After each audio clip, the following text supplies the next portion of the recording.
problem. Right. I'm going to ask one question right off the cut because it came to me, and it's about Tai Chi in general. You know, not about you, but it may be your idea, of course. So, Mike, this is for you. You know, oftentimes in Tai Chi, they talk about having our shoulders squared over our hips, right? I don't know if you found that to be true or not in your teaching, but I find it to be true in mine, and I see it represented in a lot of other art forms. Sure. Now, from a martial arts self-defense standpoint, some people would say that that is disadvantageous because you make yourself a bigger target. Uh, Sure.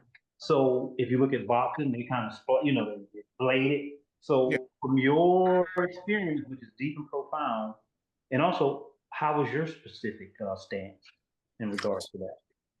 So the stances are traditional for me in regards to my practice, both being, a Yang style was my primary style from, the Yang Ching Fu, I guess if you want to call it that line, being the more relative. And I don't want to say, directly from his teaching because it was, through his son, Yang Chung, that line of tutelage is what's the Yang style that, I represented and I learned. And so even in that, there's a slight more lean to the stance and the posture in that traditional form. But again, the hips were square, relatively speaking. Depending on obviously most postures, but there are some, maybe like in single whip, it's not so square, and things like that. There, explicitly has that shape of having to bring, one shoulder back. But generally speaking, yeah. But that being said, um, I don't treat the form as being literal. I do treat it as being a foundational training, structural training, obviously giving you a perspective of the essence of what's being visualized through the form, right? So you're working through that, and then the primary thing I think, aside from those parts, are being you're conditioning your body to be strong from foot to head, right? And so there's a certain alignment that facilitates that, aspects that need to be shared on perspective, on depth and on shading and things of that nature, right? So you have all that to take in consideration when you're looking at a form, and it's particularly important to understand about body structure and in relationship to differences, right? I'm a 5'7", about 165 pounder person, right?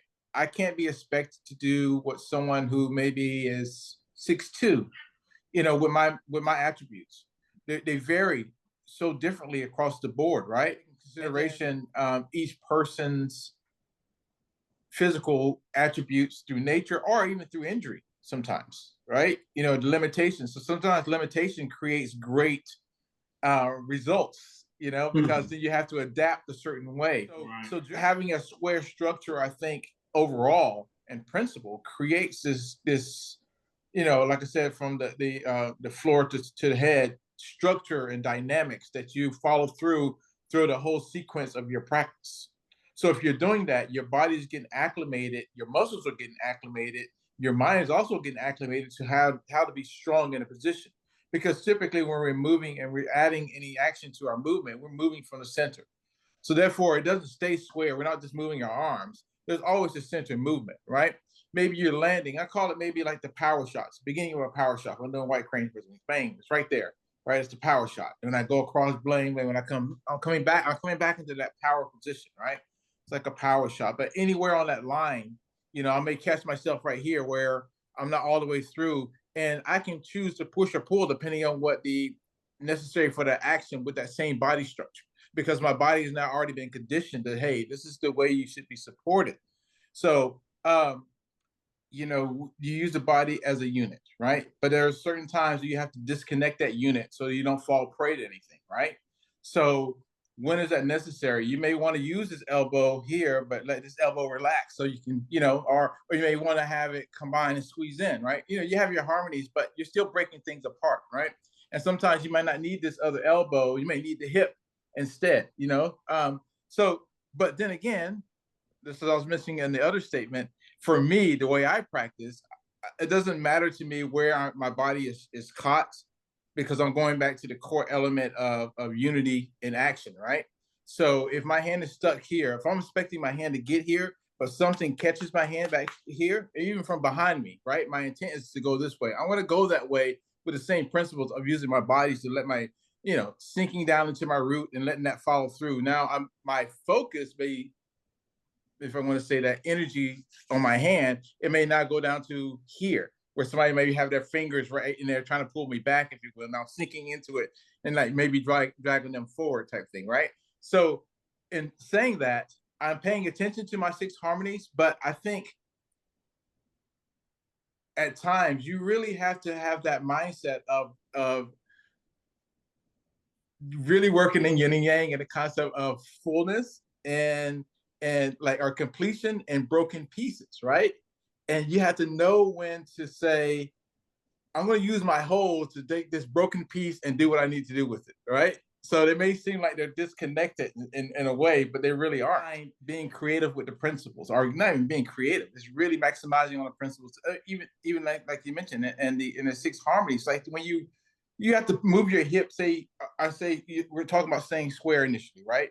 But if I turn my hip and let go on the ball of my back foot, if you will, right, and I pivot my hip so that my knee can go towards my center or towards my left side as I'm pointing to right now, right? So, and doing that particular action, right? I have so many options of where I can implement something, whether it's on my hip, my torso, my shoulder, my hands, so forth and so on, right? But at the same time, I know I have to be aware that my whole body has to be grounded for any of that to be applicable, all right, or functional, or even to have any substance to it. You know what I mean? So, uh, so that you understanding the whole and the separate is how I view it. Going back to your question and also tying it back into about their shoulders being square. So, Yeah. One thing too here, man. One thing that I noticed about you when I was watching a couple of your matches, you look very loose. You know what I'm saying? yeah. And that just attracted me. Most people like to square it up and stiff and hard, but Sure, sure. you didn't give that. And through your expression, I noticed how you could change and flow so seamlessly to me. You Yeah. know, and would you say that a lot of that is through the mindfulness of the practice, or how did you develop that quality? So in essence, really, what really ties to that for me a lot is about confidence, and what I'm able to do and what I'm not able to do. So, it's a safe environment, pushing hands. I know I'm not going to really get injured. I don't have to be very super aggressive. However, the looseness comes from a turning point in my training where for about 3 years, my teacher would tell me, Jane, you look like a wooden man. God, we just have to loosen up. So, and a lot of that was, kind of tension that I brought along for my on myself of being unsure. Being unsure is the position is right. Being unsure if I'm going to be in balance for my next movement. Being unsure about, is this the next move in the sequence? I'm still learning it, type stuff. And so just like anything else, when you practice as such with that kind of like anxiety, I guess in your practice, if you're practicing on anxiety with anxiety, then you're going to have that anxiety. So what created a difference for that was gaining confidence through one, losing, I guess if you want to say that, is because I'm getting better. I'm getting an understanding of loosening up, have confidence. I'm winning some competitions. I'm going to meet with other folks and getting accolades like, oh man, you're pushing hands, getting really good, and training with other people and getting all this stuff built in.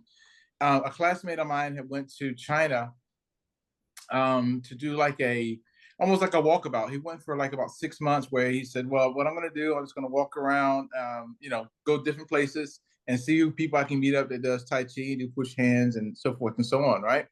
And so he ended up doing that. And I think he stayed there for roughly maybe about 6 months or so. And he came back with this videotape of this one guy he met in China. And I have it on my YouTube channel too as well. So it's posted up there, and this is one of another portion that my instructor has too as well. So he's doing pushing hands with him. We watched this little guy because my classmate Adrian, probably about 5'11 ish, maybe 6'1" or something like that. That range.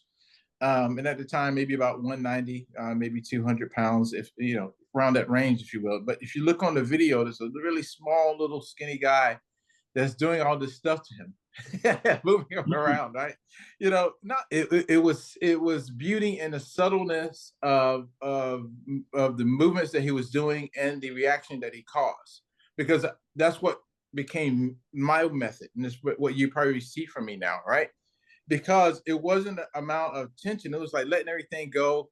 And then when they think it's all gone, there you are popping right back up. And it's like, whoa, hey, where's that come from? So I get a lot of that from people because it's almost like I got to the point of being that rigid wooden kind of structure my instructor was teaching, to this very loose, free flowing kind of practitioner that, you know, through his coaching and through him watching this video, we watched to that level of detail. Then we would try it and we'll see it. And then we would try it on other people. It's like, oh, we got it that time, didn't get it that time. What did I do wrong? You know, and so it was a study and understanding about this true exchange of yin and yang. Like, how can he, you know, really empty himself out and then, you know, create this? Then once I got it, the more I did it, the more, even more loose I became, the more, not even loose, the more aware I think I would say I became.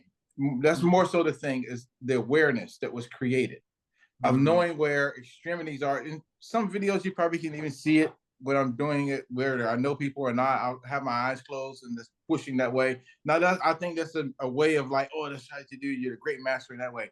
No, it's just my sensibilities are there, and I like to play on it that way. I like to feel like, oh, he's trying to get here. So when he gets there, I already know that this leads into me getting to his forearm right there. And then when he pulls back, I know this part of my hand can really sink right into this part of my hand can sink right back into his elbow as he's drawing back. Like, I'm all becoming like, I'm so aware of these things. Or if I can't get there because he's turning a certain way, I can scoop underneath, you know, to catch underneath the elbow, you know. So you know, it's so much that taught me by loosening up to be able to catch things or feel things or sense things. And now when I get engaged with folks, I have to be loose. Otherwise, I'm going to return back to the other portion of being a little bit more exposed or vulnerable, you know?